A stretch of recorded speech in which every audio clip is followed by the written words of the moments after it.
إن الحمد لله نحمده ونستعينه ونستغفره ونؤمن به ونتوكل عليه ونعوذ بالله من شرور أنفسنا ومن سيئات أعمالنا من يهدي الله فلا مضل له ومن يضلل فلا هادي له وأشهد أن لا إله إلا الله وحده لا شريك له وأشهد أن محمدا عبده ورسوله أما بعد فإن خير الحديث كتاب الله وخير الهدي هدي محمد صلى الله عليه وسلم وشر الأمور محدثاتها وكل محدثة بدعة وكل بدعة ضلالة وكل ضلالة في النار أعوذ بالله من الشيطان الرجيم بسم الله الرحمن الرحيم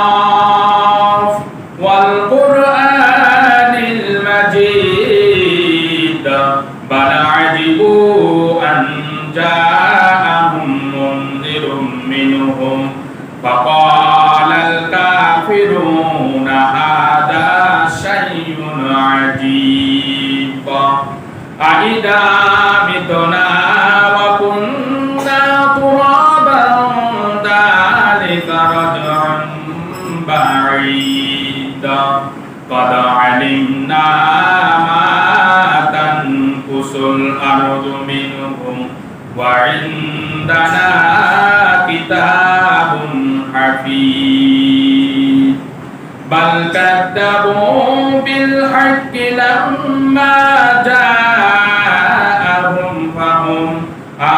فهم في أمر مريج أفلم ينظروا إلى السماء فوقهم كيف بنيناها وزيناها وما لها من فروج والأرض مددناها وألقينا فيها رواسي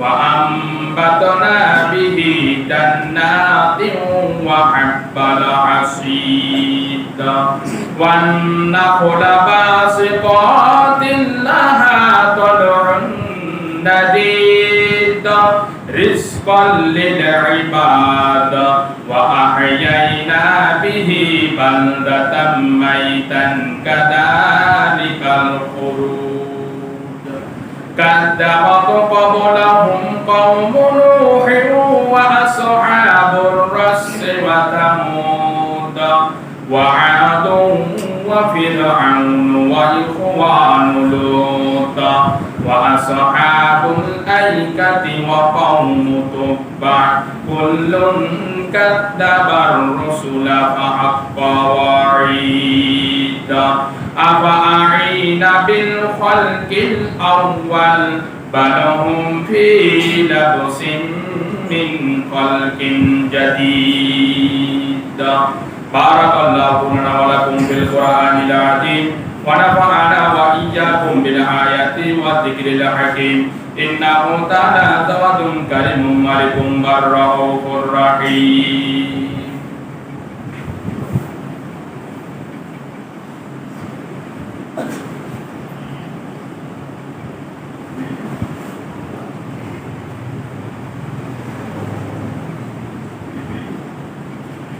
نحمده ونصلي على رسوله الكريم أما بعد فأعوذ بالله من الشيطان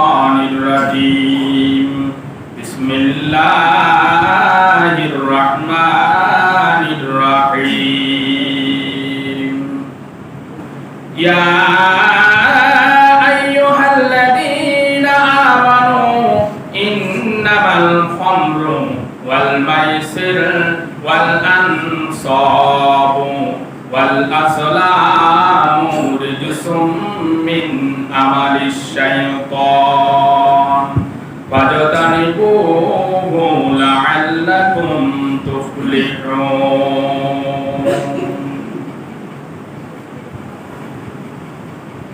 উপস্থিত আজকের পবিত্র জুমা মসজিদের মুসল্লিদের ও পর্দার অন্তরালে মা এবং বোনেরা আমার, প্রশংসা মাত্রে সে মহান আল্লাহ রাব্বুল আলামিনের নিমিত্তে যে আল্লাহ রাব্বুল আলামিনের দয়ায় পবিত্র জুমার সালাতকে জামাতবদ্ধভাবে পড়ার বা জুমার সালাতে উপস্থিত হওয়ার তৌফিক দান করেছেন। সে আল্লাহর প্রশংসা করে শেষ করা যাচ্ছে না, যাবে না।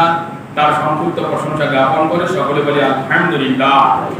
তারই পরে তারই প্রেরিত নবী, ধর্মের সেরা কর্মের গুরু হযরত মুহাম্মদ মুস্তাফা সাল্লাল্লাহু আলাইহি ওয়াসাল্লামের উপর অগণন দরুদ এবং সালাম বর্ষিত হোক। আমরা সকলে বলি আল্লাহুম্মা সাল্লি আলাইহি আল্লাহুম্মা বারিক আলাইহি আল্লাহুম্মা আমিন।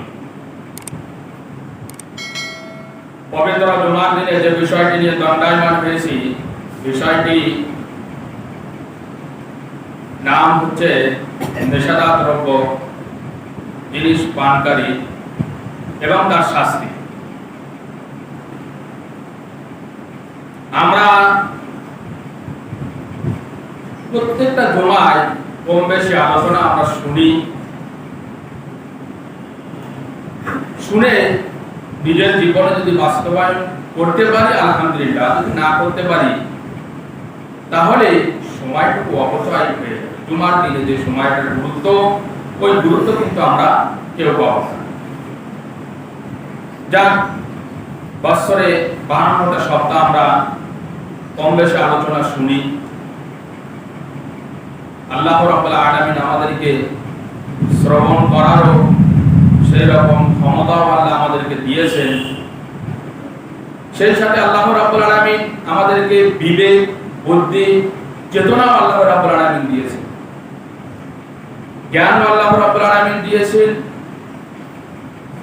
এই জ্ঞান কতটুকু আমরা কাজে লাগাতে পারছি, এই বিবেক কতটুকু আমরা কাজে লাগাতে পারছি, এটাই মূলত আমাকে আপনাকে দেখতে হবে। মহান রব্বুল আলামিন পৃথিবীতে প্রেরণ করেছেন, আমরা সকলে জানি যে আল্লাহ রাব্বুল আলামিন আমাকে আপনাকে তথা সারা বিশ্ববাসীকে সৃষ্টি করেছেন যে তার একমাত্র ইবাদত করার জন্য।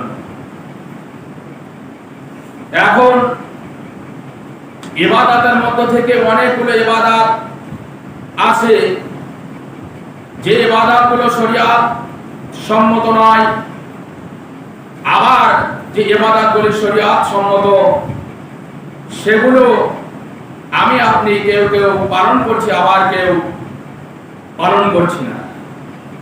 যদিও শরীয়ত সম্মত ইবাদতগুলি পালন করছি, তার মধ্যে শরীয়ত বহির্ভূত কাজগুলো আমাদের মধ্যে থেকে যাচ্ছে। তার মধ্যে একটা খুব অন্যতম বা গুরুত্বপূর্ণ কথা বা আলোচনা, সেটা হচ্ছে নেশা জিনিসটাও আমাদের মধ্যে থেকে যাচ্ছে। এই নেশা জিনিসটা আমাদের মধ্যে যারা মুসলিম, এই নেশা জাতীয় দ্রব্য জিনিস তাদের ব্যবহার করা উচিত হবে কিনা, এটা কতটুকু উপকার আর কতটুকু ক্ষতি, সেটা আজকে আমাদেরকে দেখতে হবে। আর শোনার পরে যদি আমরা বুঝতে পারি যে এটা আমাদের বিবেকেরও ক্ষতি করে, ব্রেনেরও ক্ষতি করে, সেই সাথে শরীরেরও ক্ষতি করে, সেই সাথে আমি যতটুকু ইবাদত করছি সেটাও ক্ষতি করছে কি না, এটা আজকে জুমার বক্তব্য থেকে এটা আমাকে আপনাকে জেনে নিতে হবে। জানা বোঝার পরে যদি ক্ষতি করে তাহলে সেটাকে ছেড়ে দিতেই হবে, ছেড়ে আপনাকে দিতেই হবে। আর জানা বোঝার পরে যদি আপনি সেই জিনিসটা না ছাড়েন যেটা আপনাকে ক্ষতি করবে, ইহকারও ক্ষতি করবে, পরকারও ক্ষতি করবে, তাই সেই জিনিসটাকে আপনাকে ধরে রাখলে হবে না, সেটাকে বর্জন করতে হবে, সেটাকে ত্যাগ করতে হবে। প্রথমত আমরা যারা সালাত আদায় করতে আসি, প্রশ্ন বলেন, জিজ্ঞাসা বলেন, আর আমি বলি না কেন, আপনারা ভাববেন বা ভেবে আছেন, জেনেও আছেন, শুনেছেন, কেউ কেউ পড়েওছেন যে আমাদের কাছে দুইটি ফেরেশতা থাকে। দুইটি ফেরেশতা আমাদের কাছে থাকে। এখন সেই ফেরেশতা দুটির কাজ, একজন ভালো কাজ, ভালো কর্মগুলো লেখে, আর অন্যজনের কাজ হচ্ছে মন্দ কর্মগুলো লেখে। দ্বিতীয়ত, আমি আপনি ইবাদত করছি, এই ইবাদতের মধ্য থেকে যেটা হারাম, হারাম বস্তুটা যদি আমি আপনি সেই ইবাদতের মধ্য থেকে সংমিশ্রণ মানে মিশ্রণ মিশিয়ে দেই, ইবাদত কতটুকু গ্রহণযোগ্য, এটাও একটা দেখার বিষয়। আল্লাহ নবী জনাবে মুহাম্মদ রাসূলুল্লাহ সাল্লাল্লাহু আলাইহি ওয়াসাল্লাম তিনি হাদিসের মধ্যে বলছেন, ইয়াকুলু কুল্লু মুসকিরান হারাম, প্রত্যেকটা নেশাজাতীয় দ্রব্য জিনিসই হলো হারাম। যাতে নেশা হয়, নেশা বলতে আপনার বিবেক উল্টো হয়ে যায়, আপনার চেতনা থাকে না, আপনার বুদ্ধির হুঁশ তখন হারিয়ে যায়। এই জাতীয় নেশাজাতীয় দ্রব্য জিনিসগুলো সারা বিশ্বের জন্য আল্লাহ রাব্বুল আলামিনের নবী জনাবে মুহাম্মদ রাসূলুল্লাহ সাল্লাল্লাহু আলাইহি সাল্লাম আল্লাহ রাব্বুল আলামিন হারাম করে দিয়েছে। তাহলে ইয়াকুলু কুল্লু মুসকিরান হারামুন, প্রত্যেকটা নেশাজাতীয় দ্রব্য জিনিস হারাম, যাতে আপনার অল্প হোক আর বেশি হোক। একটা হাদিসে আল্লাহ নবী বলছেন, চাই অল্প হোক আর চাই বেশি হোক, সেই জাতীয় নেশাজাতীয় দ্রব্য জিনিসই হলো হারাম, হারাম, হারাম। এখন নেশাজাতীয় দ্রব্য জিনিস বারবার এক কথা বলে যাচ্ছেন, আপনারা বুঝতে চাইছেন সেই জিনিসগুলো কি, তাই তো? জিনিসগুলো কি? এইবারে জিনিসগুলো আমি এক এক করে বলবো, আপনারা মিলিয়ে নেবেন। যদি আপনার অন্তরের মধ্যে, যদি আপনার মধ্যে সেটা থেকে থাকে, তাহলে সেটাকে আপনাকে ত্যাগ করতে হবে, বর্জন করতে হবে। যদি ওই হারাম বস্তুগুলো, হারাম কাজগুলো, শরীয়ত সম্মত যে কাজগুলো, শরীয়ত সম্মতি নয় যে কাজগুলো, ওই কাজগুলো যদি আপনার মধ্যে থেকে থাকে, তাহলে আজকে জুমার বক্তৃতা শোনার মধ্যে মধ্যে বা শোনার পরে পরে আপনাকে ওটাকে ঝেড়ে ফেলতে হবে, অন্তর থেকে মুছে ফেলতে হবে।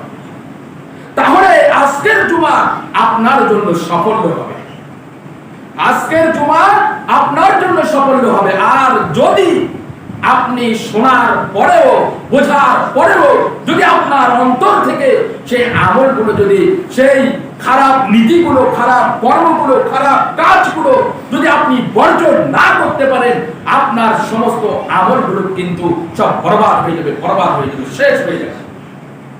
এখন আল্লাহ রাব্বুল আলামিন কি বলছেন দেখা যায়। বিসমিল্লাহির রহমানির রহিম, ইয়া আইয়ুহাল্লাযীনা আমানু ইন্নামাল খামরু ওয়াল মাইসির ওয়াল আনসাবু ওয়াল আজলামু রিজসুম মিন আমালিশ শাইতান ফাজতানিবুহু লাআল্লাকুম তুফলিহুন।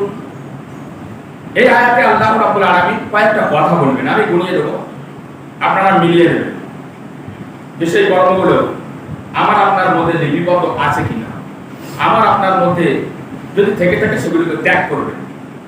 পবিত্র কোরআন সূরা নাম সূরাতুল মাইদা আয়াত নম্বর 90 এবং 91 ভিতরে আল্লাহ রাব্বুল আলামিন বলে দিয়েছেন যে ইয়া আইয়ুহাল্লাযীনা আমানু, হে তারা যারা ঈমান এনেছো, হে মুমিনগণ, ইন্নামাল খামরু, নিশ্চয় আমি মদ জাতীয় জিনিসকে হারাম করেছি।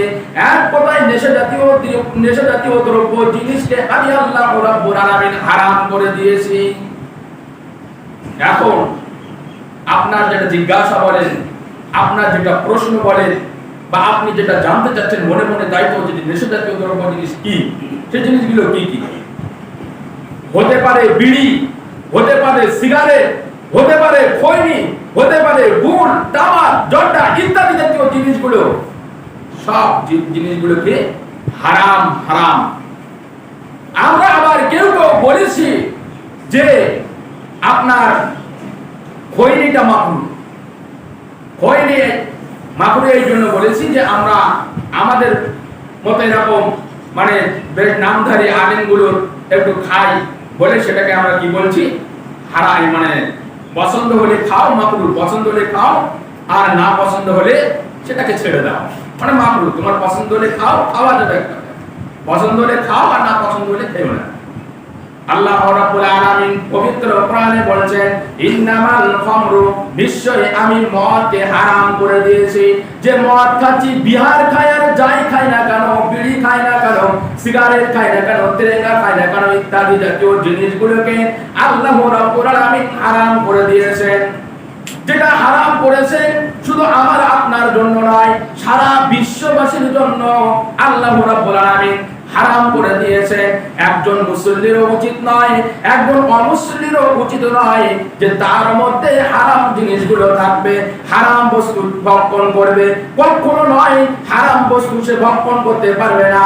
হারাম বস্তু যদি আপনি ভক্ষণ করেন, আল্লাহর নবী জনাবে মুহাম্মদ রাসূলুল্লাহ সাল্লাল্লাহু আলাইহি ওয়াসাল্লাম হাদিসের মধ্যে বলেছেন, হারাম বস্তু খেয়ে যার যতটুকু মাংস গড়াবে তার ততটুকু মাংস যাবে জাহান্নাম। হারাম বস্তু ভক্ষণ করবেন, আর এই হারাম যেটা ভক্ষণ করবেন এটা আপনাকে শুদ্ধ করবে না, যে পরিশুদ্ধ করবে তা নয়, এ আপনাকে সব গোলমাল করে দেবে। একদম যে আমলটুকু শুদ্ধ আছে ওই আমলটাও নিয়ে একদম ভুলিয়ে ফেলবে এই হারাম বস্তু ভক্ষণ করলে। তো হারাম বস্তু আমি আপনি কখনোই ভক্ষণ করতে পারবো না। প্রথম নাম্বার পয়েন্ট এটাই আমরা জেনে নেই, বিড়ি হোক, সিগারেট হোক, গুল হোক, খৈনি হোক, আর যাবতীয় ইত্যাদি নেশাজাতীয় দ্রব্য জিনিসগুলোকে আল্লাহ রাব্বুল আলামিন তিনি হারাম করে দিয়েছেন। এক নাম্বার ইন্নামাল খামরু ওয়াল মাইসির। দ্বিতীয় নাম্বার হলো জুয়া। জুয়া খেলা, যারা জুয়া খেলে, তাস বুঝতে পারছেন, যারা তাস খেলে এবং যারা দেখে, যারা জায়গা দেয় এবং সেই জায়গা দেওয়ায় যারা খেলে এবং পাশে যারা দাঁড়িয়ে থাকে, উভয়কে একই গুনাহ হবে, উভয়কে একই গুনাহ হবে। তাস যারা খেলে, তাস খেলা যারা জায়গা দিচ্ছে এবং ওই জায়গায় দাঁড়িয়ে যারা দেখছে, উভয়কে একই গুনাহ হবে। অনুরূপ ভাবে যারা নেশাজাতীয় দ্রব্য জিনিস বিক্রি করছে দোকানে, তারাও একই গুনাহ হবে। ক্রেতা যারা কিনছে তাদের গুনাহ হবে, যারা ক্রেতা যারা বিক্রি করছে, মানে ক্রেতা আর বিক্রেতা যারা কিনছে যারা বিক্রি করছে, তাদের উভয় কিন্তু একই সমান গুনাহ হবে, উভয় একই গুনাহ হবে।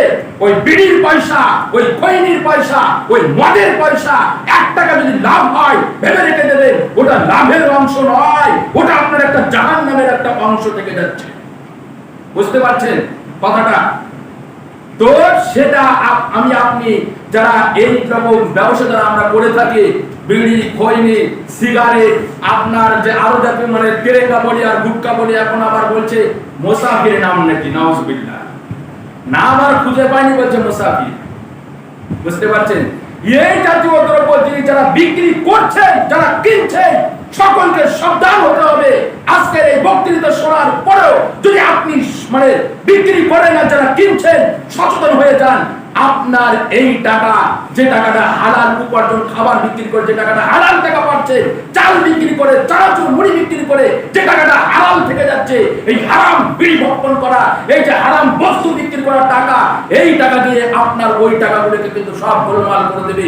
যেমনি ভাবে আপনার পশুর জাকাতের মাল যদি আপনি না বাইর করেন, আপনার অবশিষ্ট যে মালগুলো থাকছে, এই মালগুলো 1 বস্তা মালে জাকাতের মাল, ওষুধের মাল দিয়ে যেমন আপনার সব মালকে অপবিত্র করে দেবে, অমনি ভাবে আপনারা যারা আমরা ক্রেতা বিক্রেতা যারা আমরা করছি, কেনা বেচা করছি, যারা আমরা এই নেশাজাতীয় দ্রব্য জিনিস, আমাদের সমস্ত মালকে কিন্তু হারাম করে দেবে। তাই সচেতন হন, সাবধান হয়ে যান। যারা আমরা মদ খাচ্ছি ভাই, সচেতন হয়ে যান। মদ খেয়ে কখনো স্ত্রীকে বলছি মা, মাকে বলছি ভাবি, আবার ভাবিকেও কখনো বলছি স্ত্রী, মানে হুঁশ থাকছে না, হুঁশ চলে যাচ্ছে। তাহলে এই রকম সন্তান পৃথিবীতে বেঁচে থেকে কি লাভ? আজকের সেই সন্তান আমারও হতে পারে, আপনারও হতে পারে, আপনার ভাইয়েরও হতে পারে, কারণ না কারণ সেই সন্তান আসে তাই প্রত্যেকের কাছে এটাই আবেদন রাখবো, ভাই যতটুকু এবং যতটুকু আপনি পৃথিবীতে ইবাদত করবেন সেই ইবাদতটুকু সাচ্চা হওয়া চাই, সত্য হওয়া চাই, খাঁটি হওয়া চাই। আপনি যতটুকু ব্যবসা, যে দোকানদারের ব্যবসা করছেন, যে যতটুকু ব্যবসা করে খাচ্ছেন, দোকান দিয়েও খাচ্ছেন, তাদেরকে বিশেষ করে বলবো, আপনি যতটুকু হয় দিনে হয়তো নেশাজাতীয় দ্রব্য জিনিস বিক্রি করে দেখা যায় আমার 500 টাকা লাভ হচ্ছে কি 100 টাকা লাভ হচ্ছে, আপনার এই 100 টাকার বিনিময়ে আপনার ঘরে যা টাকা, ওই পবিত্র মাল বেচে যা টাকা হচ্ছিল, ওই অবশিষ্ট মালগুলোকে কিন্তু এই 100 টাকার দরুন আপনার পরিবারকে শেষ করবে, আপনার দোকানের যাবতীয় মাল কিন্তু ওই তখন সব গোলমাল পাকিয়ে দেবে।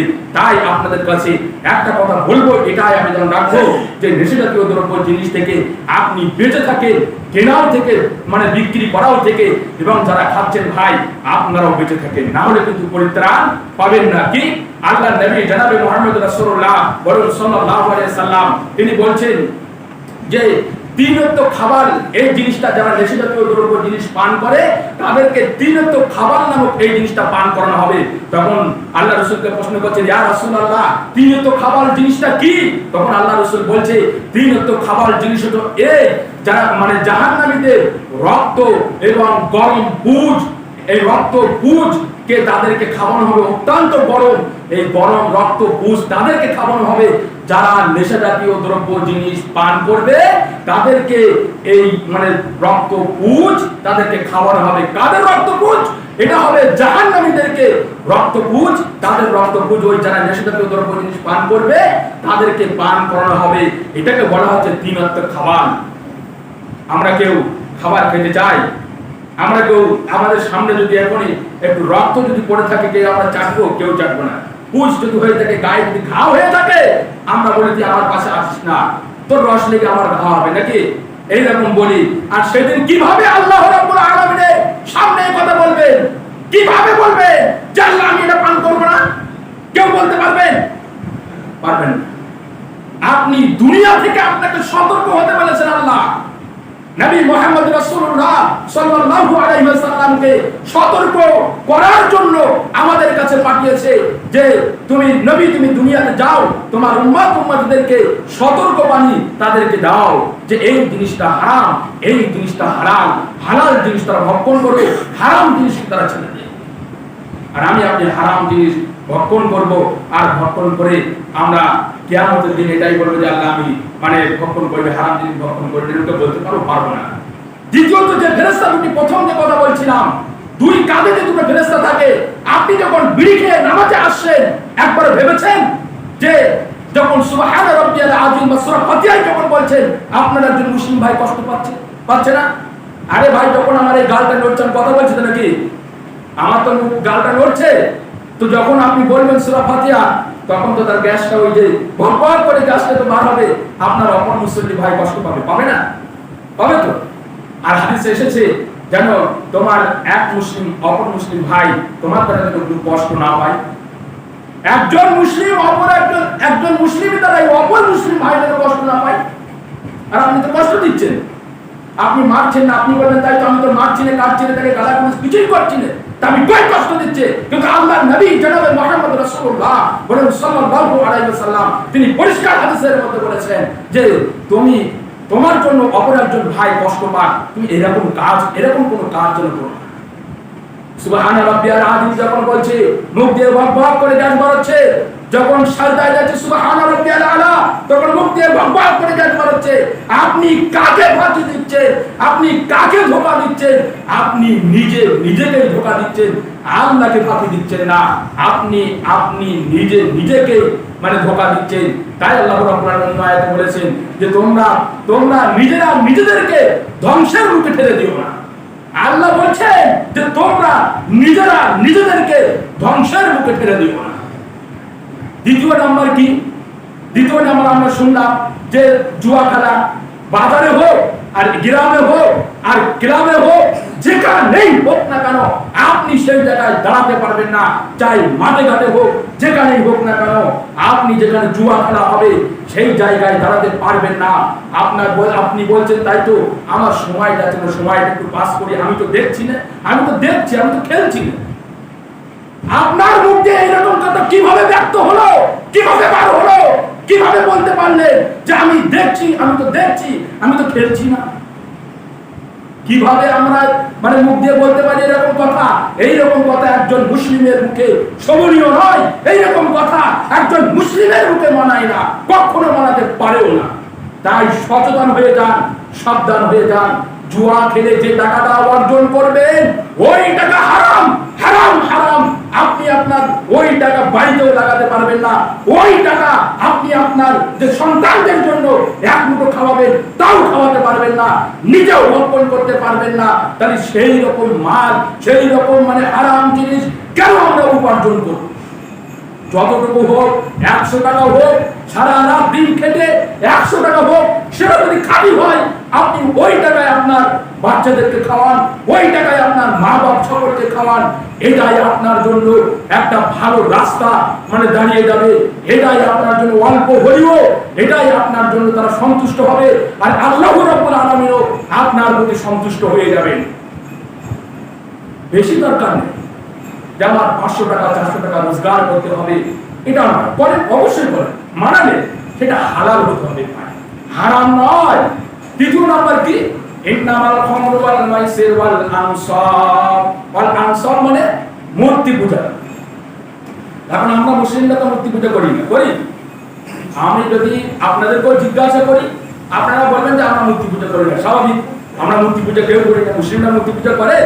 মুসলিমরা তো কেউ মূর্তি পূজা করে না। কিন্তু এই মুসলিমরা মূর্তি পূজায় অংশগ্রহণ নেয়, বিশ্বাস হয় তো? মূর্তি পূজায় এই মুসলিমরাও অংশগ্রহণ নেয়। যদি বলেন কিভাবে, কিভাবে বলছো তুমি, আমি এই দিকে লক্ষ্য করে বলছি, এই মুসলিমরা যদি তাদের সন্তানেরা একটা কান মানে কাঁদে যে আমার একটা বেলুন দরকার, আমার একটা বন্দুক দরকার, এই তো আর কয়েকদিন পরেই পুজো, মানে হিন্দু ভাইদের এই বন্দুক দরকার, একটা বেলুন দরকার, তাহলে সেটাকে কি করবো? আমি আপনি আমার সন্তান কাঁদছে বলে ওই দুর্গা পুজোর মেলায় চলে যাবো, হিন্দুদের মেলায় চলে যাব, হিন্দু ভাইদের মেলা থেকে সেটাকে নিয়ে এসে আমি আমার সন্তানকে থামাবো। এই মেলায় যে উদ্দেশ্য করে যে জিনিসটাই নেবে এই মেলা থেকে, সেটাই আপনার জন্য হারাম, সেটাই আপনার জন্য হারাম। হারাম হারাম ওই বস্তুটা আপনি ভক্ষণ করতে পারবেন না, আপনি ব্যবহার করতে পারবেন না, আপনি নয় আপনার সন্তানাদি তারাও ব্যবহার করতে পারবে না। ওই মেলা থেকে, ওই পুজোকে উদ্দেশ্য করে ওই মেলা থেকে যদি জিনিসও কিনে নিয়ে আসেন, মিষ্টিও যদি কিনে নিয়ে আসেন, সেই দিকে লক্ষ্য করে ওটাও আপনার জন্য খাওয়া হারাম, হারাম। যতই আপনার হালাল পয়সা হোক, যতই রোজগার করা পয়সা হোক না কেন, ওটা আপনার জন্য হারাম, হারাম, হারাম। তাহলে আমি আপনি যাচ্ছি তো সেই মেলায় অংশগ্রহণ করছি। আর আল্লাহ নবী জনাব মুহাম্মদ রাসূলুল্লাহ সাল্লাল্লাহু আলাইহি ওয়াসাল্লাম হাদিসের মধ্যে বলেছেন, সহিহ হাদিসের মধ্যে বলেছেন যে যদি কোনো ব্যক্তি তাদের সঙ্গে সাথ দেয় তাহলে তারা তাদের অন্তর্ভুক্ত হয়ে যাবে। যদি কোনো আমার উম্মতের মধ্যে, উম্মতিদের মধ্যে কোনো উম্মতিরা তাদের কোনো মেলা হোক, তাদের কোনো অনুষ্ঠান হোক, যদি তারা যায় তাহলে তারা তাদের অন্তর্ভুক্ত হয়ে যাবে। কিয়ামতের দিন তারা আমার সুপারিশ পাবে না। যে বলছেন আল্লাহ নবী বলছেন। চতুর্থ নম্বর ওয়াল আসলাম। ওয়াল আসলাম মানে লটারি, ভাগ্য নির্ধারণ বা ভাগ্য নির্ণয় করা। লটারিতে আপনি যদি দেখেন আমাদের 10 টাকা কাটলে দেখা যায় যে 50 বা 1 লাখ 2 লাখ টাকা আমাকে আপনাকে পড়ছে। এখন এই টাকাটা কতটা বৈধ আর কতটা হালাল? আল্লাহ রাব্বুল আলামিন এই আয়াতে 4টে কথা বলছেন। প্রথম আমি 3টে বলে দিয়েছি। একটা হলো কি?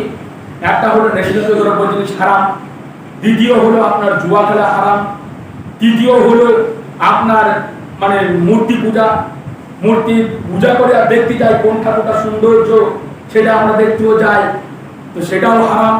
চতুর্থ নম্বর যে কথাটা এসছে এটা আমরা কম বেশি সকলেই ধরা পড়ি, সেটা হচ্ছে কি? লটারি। এই চতুর্থ নাম্বার আর প্রথম নাম্বারে আমরা কিন্তু ধরা পড়বো, ছোট বড় উভয়। প্রথম নাম্বার কি বললাম? নেশাজাতীয় দ্রব্য জিনিস, মুসল্লি হোক আর অমুসল্লি হোক সবাই আমরা কিন্তু ধরা পড়বো। আর একটা চতুর্থ নাম্বার ওয়াল আসলাম, লটারি। এই লটারি কাটা শরিয়ত কতটা হুকুম দিয়েছে, এই লটারি কাটা শরীয়ত সম্মত নয়। 10 টাকা পড়ছে, 10 টাকায় আমি লটারি কাটছি, 10 টাকায় আমার 20 টাকা পড়ছে, কে 300 টাকা পড়ছে, 500 টাকা পড়ছে, বা একদিনের রোজগার 300 টাকা, সেই 300 টাকায় আমি লটারি কেটে নিয়ে আসছি, আর নিয়ে এসে পরের দিন কিংবা বিকেলে হোক রাত্রে হোক আমি মেলাতে যাচ্ছি। যদিও আপনার টাকা পড়ে, ওই টাকা ভোগ করতে পারবেন না, ওই টাকায় আপনি বাড়িতে থাকতে পারবেন না, ওই টাকায় আপনার পরিবারের কোনো কাজে লাগাতে পারবেন না, ওটা হারাম হারাম হারাম। আর যদি নাই পড়ে তাহলে আপনি আপনার যে পরিবারের চাল দিন আনা দিন খান মনে করেন, ওই দিন আনা দিন খেয়ে মানে দিন খায় আমাকে চাল আনতেই হবে, তরি তরকারি আনতেই হবে, বাজার ঘাট করে আনতে হবে, সেই দিনে যে পায়ের ঘাম মানে মাথার ঘাম পায়ে ফেলে কষ্ট করে যে টাকা উপার্জন করছেন, সেই টাকাটা কি করলেন? 300 টাকা আপনি লটারি কেটে চলে আসেন। আপনার বাচ্চাগুলো, আপনার স্ত্রী, আপনার মা, আপনার বাপ তারা ছটফট করছে খাওয়ার জন্য, যে আমার সন্তান আজকে হয়তো বাজার করে নিয়ে আসবে কাজ করে, আজকে হয়তো চাল নিয়ে আসবে। আপনার স্ত্রী যখন জিজ্ঞাসা করছে যে বাজার কই, আপনি তখন বলছেন যে না আমি আজকে বাজার করতে পারিনি। দেখা যায় আপনার পকেটে দেখা যাচ্ছে যখন জামা কাপড় কাচতে দিচ্ছেন মা বোনদের কাছে, তখন দেখা যায় আপনার পকেটে লটারি আছে। ওই লটারি যখন আপনার টাকা পড়লো না, আপনি সেই লটারিটা পুনরায় ফিরিয়ে আনছেন। লটারি যখন পকেটে থাকছে, আপনার স্ত্রী ভাবছে তাই তো লটারিটা হয়তো ও হয়তো কেটেছে, কি যাই হোক এই জিনিসটা আমি রেখে দেই, নাহলে পরে হয়তো আমাকে এক থাপ্পড় মারবে। সেই মা বোন কি করে ওটা রেখে দেয়। রেখে দেওয়ার পরে আপনাকে যখন জিজ্ঞাসা করছেন, আপনি বলছেন এটা লটারি থেকে টাকা পড়েনি, তখন ওই লটারি আপনার সন্তানরা নিয়ে ওই লটারিটা নিয়ে আবার কি করছেন? খেলা করছে তারাও আবার। তাহলে লটারি তাদেরকেও ক্ষতি করছে, বাচ্চাদেরকেও ক্ষতি করছে, আপনাদেরকেও ক্ষতি করছে। টাকার লোভে যে 1 লাখ টাকা, 2 লাখ টাকা, 3 লাখ টাকা পড়বে, এই লোভে লোভে হালাল টাকাগুলো যেগুলো কষ্ট করে টাকা, সেই টাকাগুলো আজকে আমরা মানে শেষ করে দিচ্ছি, সেই টাকাগুলোকে বরবাদ করে দিচ্ছি। এই ধরনের লটারি কাটা সব হারাম হারাম হারাম। মুসলিমদের যাই হোক মানে মুসলিম হোক আর অমুসলিম হোক, সারা বিশ্ববাসীর জন্য এই নিয়ম একই। আপনি এবারে বলবেন তাহলে তারা কাটছে, তাহলে আমরা কাটবো কেন? তারা তো এই কলেমা পড়েনি, আশহাদু আল্লা ইলাহা ইল্লাল্লাহু ওয়া আশহাদু আন্না মুহাম্মাদান আবদুহু ওয়া রাসূলুহু। তারা এই কলেমা পড়েছে, তারা এই কলেমা পড়েনি। আর আপনি এই কলেমা পড়েছেন যে আমার পেছনে যত গুনাহ থাকে, যত পাপ হয়েছে সবকে ত্যাগ করে আমি এক আল্লাহ রাব্বুল আলামিনের নিমিত্তে এবং নবী মুহাম্মদ রাসূলুল্লাহ সাল্লাল্লাহু আলাইহি সাল্লাম এই বলে সাক্ষ্য দিয়েছে আল্লাহ এক এবং আল্লাহ রাসূল হচ্ছে শেষ নবী জনাবে মুহাম্মদ রাসূলুল্লাহ সাল্লাল্লাহু আলাইহি সাল্লাম। যখন আপনি এই কলেমা এই বাক্য পড়েছেন, যখন সাক্ষী দিয়েছেন, তাহলে আপনার মধ্যে কোন রকমের খারাপ মানে অপকর্মগুলো থাকতে পারে না। তাই আপনার মনে মনে এই প্রশ্ন জানতে পারে না তারা কাটছে আমি কাটবো, জানতে পারে? কখনো নয়। এইরকম প্রশ্ন আমার আপনার মধ্যে কখনো আসা উচিত নয়। তাই বলে আসলামু রিজসুম মিন আমালিশ শাইতান। এই কর্মগুলো, এই কাজগুলো, এই আমলগুলো কাদের? কোন কাজ? 1 নম্বর কাজ হলো মদ নিষিদ্ধ জিনিস হারাম। 2 নম্বর কাজ হলো জুয়া খেলা হারাম। 3 নম্বর দেখা খেলা সবই হারাম। 3য় নম্বর কাজ হলো মূর্তি পূজা এবং সেই সাথে ঠাকুর দেখতে যাও, মেলা থেকে কিছু নিয়ে আসো, সেটাও হলো হারাম। 4th নম্বর হলো এই লটারি কাটা। এই জিনিসটা হলো যারা বিক্রি করছেন, উভয় ওই একই কথা, যারা করছেন যারা কিনবেন উভয়, এটা হলো হারাম। এই 4টে কাজ কার কাজ? এটা একটা মুসলিমের কাজ হতে পারে, এটা একটা ফেরেশতাদের কাজ হতে পারে, না এটা একটা শয়তানের কাজ হতে পারে। আল্লাহ পরে কোন বলে দিয়েছে যে রিজসুম মিন আমালিশ শাইতান, এটা হলো শয়তানের কাজ, এটা হলো শয়তানের আমল। তাই ফাসতানিবুহু লাআল্লাকুম তুফলিহুন। ফাসতানিবু তোমরা বাঁচো, লাআল্লাকুম তুফলিহুন তাহলে তোমরা কি হবে? সাফল্যমণ্ডিত হতে পারবে, উত্তীর্ণ হতে পারবে, ভালো মানুষদের মধ্যে তোমরা হতে পারবে। এগুলো যদি আমরা ছেড়ে দেই তাহলে আমরা সাফল্যমণ্ডিত হব, উত্তীর্ণ হব, ভালো মানুষদের সঙ্গে। তাই প্রত্যেককে বলবো যে 4টে কথা বললাম, এই 4টে কথার প্রতি আমল করবে। আমি কাউকে কটাক্ষ করিনি, যে কাউকে নির্দিষ্ট করে বলেছি না। এটা কোরআন এবং হাদিসের কথা। আপনি কোরআন খুলবেন, আমি যাওয়ার পরে হোক বা আমি থাকতে থাকতে আপনারা আমার কাছে কোরআন নিয়ে আসবেন। সূরার নাম সূরাতুল মাইদা, আয়াত নাম্বার 90 এবং 91। এই 91 নম্বর আয়াতে তার পরের আয়াতে আল্লাহ বলছেন যে যারা মদ পান করে এদের মধ্যে শয়তান কি করে, এদের মধ্যে শয়তান হিংসা বিদ্বেষ তৈরি করে দেয়। একটা ভালো মানুষ আর একটা মদ পানকারী এদের মধ্যে শয়তান কি করে দেয়, হিংসা বিদ্বেষ তৈরি করে দেয়। শুধু তাই নয়, এদের যে সালাত, এদের যে জিকির আজকার করবে সেগুলোকে নষ্ট করে দেয় এই নেশাজাতীয় দ্রব্য জিনিসগুলো। তাহলে আপনি একবার ভাবতে পারছেন, শুধু তাই নয়, আল্লাহ নবী সাল্লাল্লাহু আলাইহি সাল্লাম একটা হাদিসের মধ্যে বলেছেন যে 3 শ্রেণীর ব্যক্তি জান্নাতে যেতে পারবে না। 3 শ্রেণীর ব্যক্তি জান্নাতে যেতে পারবে না। তার প্রথম নাম্বার হলো যে নেশাজাতীয় দ্রব্য জিনিস পান করবে, ওই ব্যক্তি জান্নাতে যেতে পারবে না। পরিষ্কার সেই হাদিস। তাহলে এবার ভাবে, যদি খেয়ে যদি আমাদের কিছুক্ষণ আরাম হয় তাহলে খাবে। আমরা আবার বলি কি জানেন, আমাদের মুখের কথাই না, ছাড়া যায় না, ছাড়তে খুবই কষ্ট হয়। এটা বেফালতু কথা এসব করলে চলবে না কোরআন হাদিসের কাছে, বুঝতে পারছেন? ছাড়া যায় না এই কথা আবার এটা তো আপনার মানে গাল মানে গা পুড়ে কথা বলছে না। অবশ্যই ছাড়তে পারবেন, বলছে আমার পেট ফুলে যায়, ছাড়তে গেলে আমার পেট ফুলে যাচ্ছে। যাই হোক, তাহলে আপনি হাদিসেও প্রমাণ পেলেন যে আল্লাহ নবী সাল্লাল্লাহু আলাইহি সাল্লাম বলেছে ওই ব্যক্তি জান্নাতে যাবে না যে ব্যক্তি নেশাজাতীয় দ্রব্য জিনিস পান করবে, সে ব্যক্তি জান্নাতে যেতে পারবে না। তাই প্রত্যেকের কাছে এই আবেদন রাখবো, ভাই ও বাবুদের কাছে, মা ও বোনেরা, যদি আমরাও ওইরকম কাজে মানে নিবেদিত থাকি, মা বোনদের মদ খাই আমি এটা বলবো না। কিছু কিছু মা বোন মানে তামাক বলেন, জর্দা বলেন, আর আপনার ওই খৈনিও বলেন, তারাও কিছু কিছু খায়। আমি বলছি না যে এখানকার মা বোন খায়, কিছু কিছু খায়, এরকম আছে। তাই প্রত্যেকের কাছে এই আবেদন রাখবো, ভাই ও বাবুদের কাছে এই আবেদন রাখবো, আপনারা সবকিছু ছেড়ে দেন, ছেড়ে দিয়ে নিজেদের জীবনটাকে যতটুকু আমল করছেন, এই কাজ কর্মের মাধ্যমে যতটুকুই আমল করছেন, আমরা বা আপনারা সকলেই চাষি মানুষ, আমার গ্রামেও চাষ হয় অল্প, আপনার থেকে বেশি হয়, আমাদের ওই সাইডে জল হয়। তো যাই হোক, আপনারা যতটুকুই এই চাষি মানুষের মধ্য থেকে যতটুকু কাজ করার মধ্য থেকে যতটুকু ইবাদত করছেন, যতটুকু আল্লাহকে ডাকছেন, ডাকার মতো আল্লাহকে ডাকেন, অবশ্যই আল্লাহ রাব্বুল আলামিন আপনার ডাককে শুনবেন। আল্লাহর কাছে দোয়া করি, দয়াময় প্রভু সেই 12টা থেকে নিয়ে এই পর্যন্ত যতগুলো কথা বললাম কোরআন এবং হাদিস থেকে, আল্লাহ যদি এর মধ্যে ভুল ত্রুটি হয়ে থাকে আল্লাহ তুমি আমাদেরকে ক্ষমা করে দেশে পড়ে আল্লাহুম্মা আমিন। দয়াময় প্রভু, এই গ্রামে যত মানুষ আল্লাহ শারীরিক দিক থেকে অসুস্থ আছে আল্লাহ তাদেরকে তুমি সুস্থতা দান করো, তাদেরকে তুমি সেবা দান করো, সকলে আল্লাহুম্মা আমিন। দয়াময় প্রভু, যারা আমাদের ছেড়ে চলে গেছে আল্লাহ, জানি না তারা কি হালাতে কি অবস্থা আছে আল্লাহ, যদি তারা কোনো বিষয় ধরা পড়ে আল্লাহ তাদের কবরকে তুমি প্রশস্ত বানাতে, সকলে আল্লাহুম্মা আমিন। দয়াময় প্রভু, বিশেষ করে আল্লাহ এই যে একটা ভাইরাস বলি আর এই যে একটা আযাব, আল্লাহ এই আযাব এই ভাইরাস থেকে আল্লাহ তুমি আমাদের সকলকে পরিত্রাণ দান করো, সকলে আল্লাহুম্মা আমিন। দয়াময় প্রভু, যারা আমরা মসজিদ মাদ্রাসায় দান সাদকা করবো আল্লাহ তুমি আমাদের এগুলোকে জান্নাতের পাথিও বানাতে, সকলে আল্লাহুম্মা আমিন।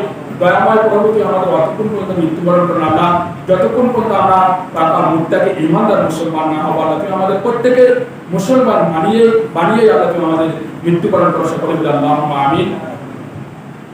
বিসমিল্লাহির রহমানির রহিম। ইয়া আইয়ুহাল্লাযীনা আমানু ইযা নুদিয়া লিস-সালাতি মিন ইয়াউমিল জুমআহ ফাসআউ ইলা যিকরিল্লাহি ওয়া যারুল বা'দ যালিকুম খায়রুল লাকুম ইন কুনতুম তা'লামুন। আল্লাহুম্মা সাল্লি আলা মুহাম্মাদিন ওয়া আলা আলি মুহাম্মাদিন কামা সাল্লাইতা আলা ইব্রাহিম ওয়া আলা আলি ইব্রাহিম ইন্নাকা হামিদুম মাজিদ। আল্লাহুম্মা বারিক আলা মুহাম্মাদিন ওয়া আলা আলি মুহাম্মাদিন কামা বারাকতা আলা ইব্রাহিম ওয়া আলা আলি ইব্রাহিম ইন্নাকা হামিদুম মাজিদ।